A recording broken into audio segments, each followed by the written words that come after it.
My name is Adam Taylor Jr. I graduated in 2009. I do a lot of things, to be honest with you. So I own a real estate company. I am an investor. I'm in the South Carolina Army National Guard as a commissioned officer. And little known fact, I still hold a contract for a professional baseball team in the Atlantic League. Lawrence was awesome. You know, I was a Montessori kid. I was actually the first public Montessori group in the state that we were the guinea pigs. And starting in first grade, Montessori kid, and just grew up, and it was a place that I always felt safe. It was a place that my parents used to drop me off at the YMCA at 10 o'clock in the morning and pick me up at 4 in the afternoon. And I got the chance to, I always had a ball in my hand, whether it was playing basketball, baseball, football. Actually, my first job was at the YMCA, cleaning bath mats. So definitely started from the bottom. But it was a place that you kind of knew everybody and everybody knew you, and I really enjoyed that. You had all different kind of walks of life, and it was a place that really, in my formative years, I'm so glad that I grew up there. So if you know me, it might be my greatest strength or my greatest weakness, but I try to be all things to all people. Whether it is what was on student government with class president, or on the baseball team or the basketball team, really, I wanted to know a lot of people and be known by a lot of people. And it was something that I had a soft spot for those who would eat lunch by themselves, but also you could find me eating with the athletes and hanging out. I just wanted to make a difference and an impact, no matter who the person was. So in high school, I would say athletics was one of those things. I actually was a very late bloomer in baseball. I was actually a better basketball player for a long time. I could shoot the eyes out of it back then.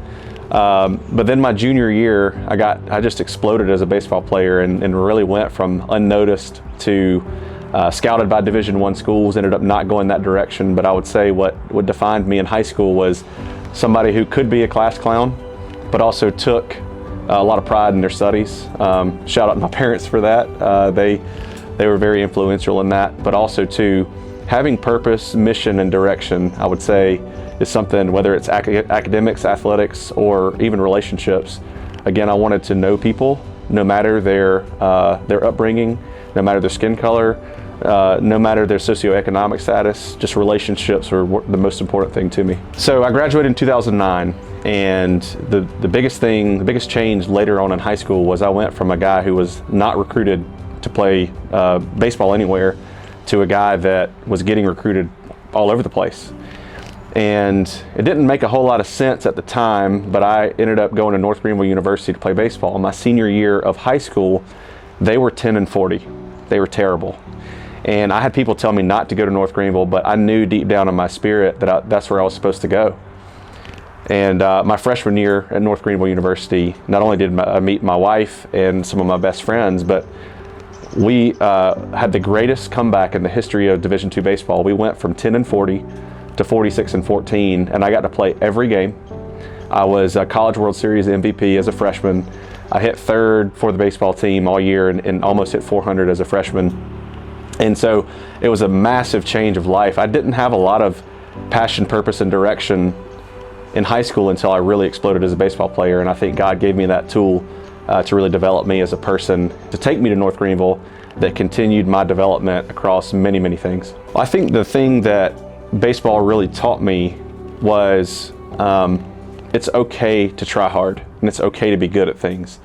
I think I grew up a little bit apathetic towards I didn't have, like, again, the passion, purpose, direction that I had, that I think baseball really taught me that I'm good at doing hard things. And we as people are good at doing hard things if we apply ourselves. And so not only did I want to be a great baseball player, I wanted to be great academically as well. And I graduated, I think, with about a 3.9 GPA from North Greenville University, because I didn't want to be a one-dimensional person. I wanted to be a good athlete. I wanted to be a good student. I wanted to be a good friend.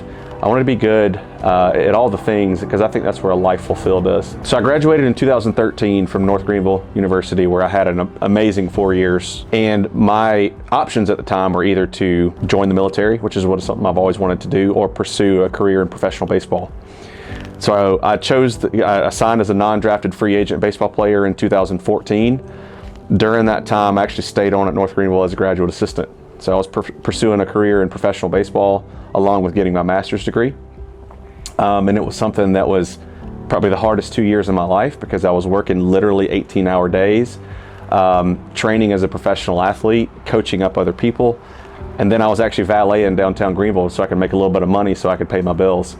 But it was one of those things that for months and months and months I would survive on 4 or 5 hours of sleep, and it built me into the person that it continued to validate the fact that I can do hard things and that it's okay to push yourself to do hard things. So in 2020, I decided to leave the corporate world and start a full-time real estate business.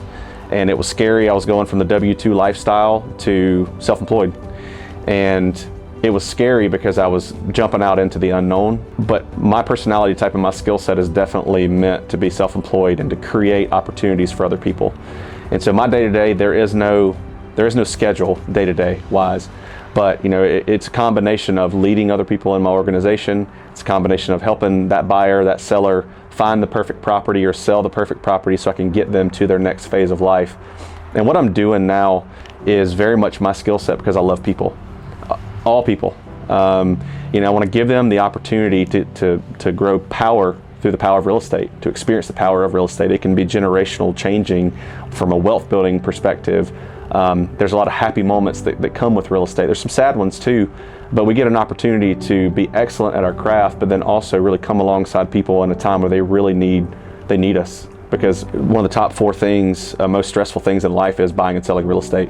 People don't understand it to the time they're in it. You're dealing with big dollars, you're dealing with a lot of emotional decisions. So whenever we can be a rock and a pillar for people during a stressful time, it really forges that relationship. And whether it's me, high school Adam forging a relationship or Adam today forging a relationship, it's no different. The words of advice I would give for people that are coming after us is to truly spend time finding your passion and your purpose. And don't give up just because it takes a while to find. It's okay that if it takes a while.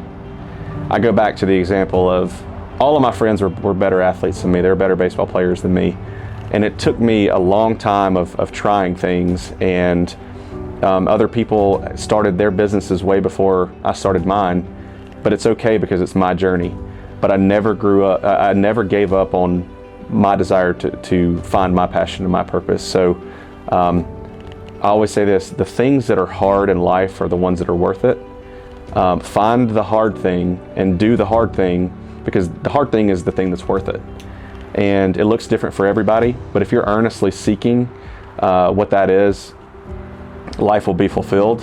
And I have a verse that I like to go to out of the Bible. It's Luke 2:52, and it's how Jesus grew. And if you look at the verse, Jesus grew in wisdom, stature, favor with man, and favor with God over the course of 20 years. We don't hear from him in the scriptures. But every day I try to grow in wisdom. I try to learn a new skill set. I try to expand my knowledge in something. I try to grow in stature every day. I'm still at the gym 5 times a week at 6:30 in the morning. I want my future daughter's husbands being terrified of losing a foot race to me whenever I'm 50 years old.